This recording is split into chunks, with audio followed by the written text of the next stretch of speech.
What's up, everybody? Welcome back to Shop Stories. Thanks, everyone, for tuning back in.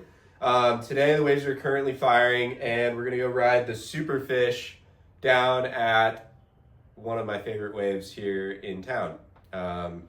Obviously, I'm not going to name names, but let's go for a shred. I'm also going to bring my 6'1". It's the 90s model from Timmy Patterson. And I'm going to bring this little fishy from Dave Bainey. And they might run the contest today. So let's go figure it out.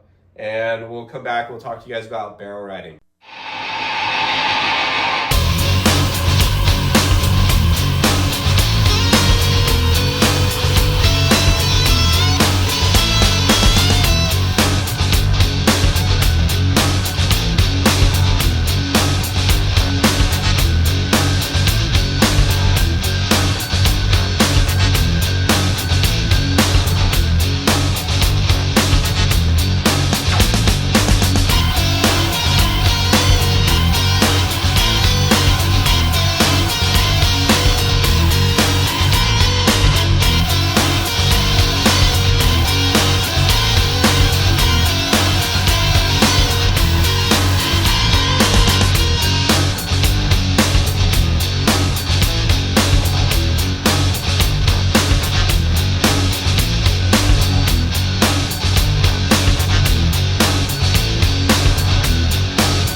All right, what's up? We're back with a successful Shroud. It wasn't quite as big as I was hoping it would be. The swell is pretty big right now, and some other places were definitely a lot bigger and probably a lot better. But like I mentioned earlier, we were planning on running the local invitation-only surf contest down there, and it ended up not running because the waves weren't quite hollow enough. A lot of the times, the wave in particular likes a couple swells to go through it, kind of move the sand around, move the bank around, and then it'll actually get good, which if any of you live here in California, you know that we haven't had many swells. So that being said, wasn't good enough. We did not run the contest, but that's why some of the clips were in a jersey, is because they had us wearing the jerseys just in case they decided to turn it on real quick, spur of the moment, so we didn't have to go in, get jerseys, then go back out. Anyways, let's get to the topic, barrel riding tech tips. First and foremost, I guess let's start with the board that I rode first, the 6-1. So the reason I rode this board first is because it's kind of like the old trustworthy blade. Whenever it's kind of big and I don't really know what board I should be riding, I typically gravitate towards this board because the tail of the board is pretty narrow for the most part, and it's a little longer than my standard short boards. It's 6'1", my standard board's like 5'11", 5'9", somewhere in that window. So it has a little more length, so it paddles better, it catches waves easier, and the narrow tail gives it a lot more control on the face of the wave. So it's a very stable, easy board to ride when the waves are more consequential. But that being said, because it was kind of mushy this day, I thought it would be kind of fun, and I brought this board down for this reason, just in case, because if it's just kind of a different look on waves and what waves you want. But I, midway through the surf, changed boards, and I ended up riding this fish from Dave Bainey, Infinity Surfboards, for most of the session.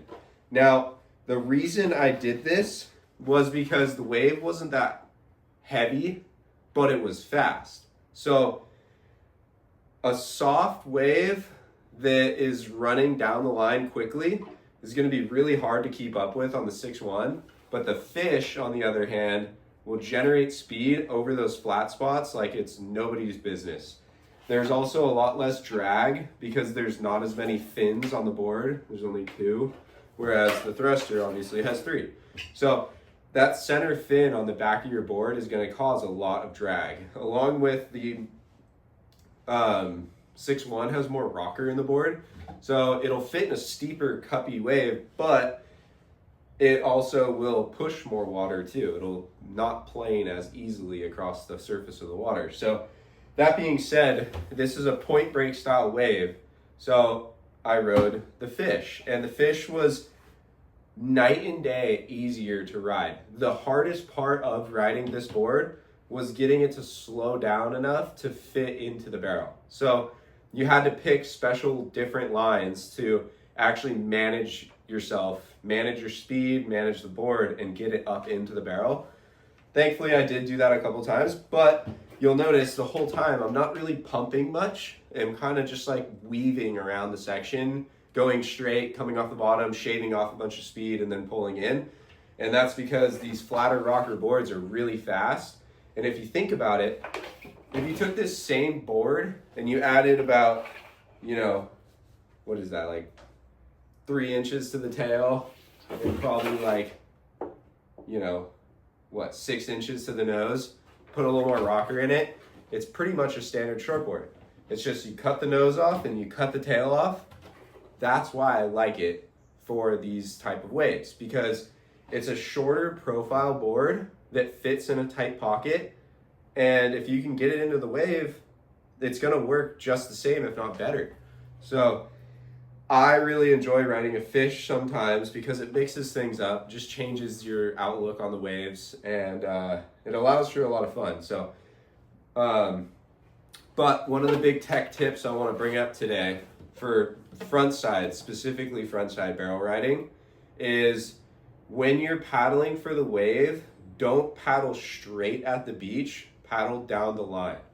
Paddle like you're going on the wave already, and paddle extra hard, but also put yourself a little bit deeper.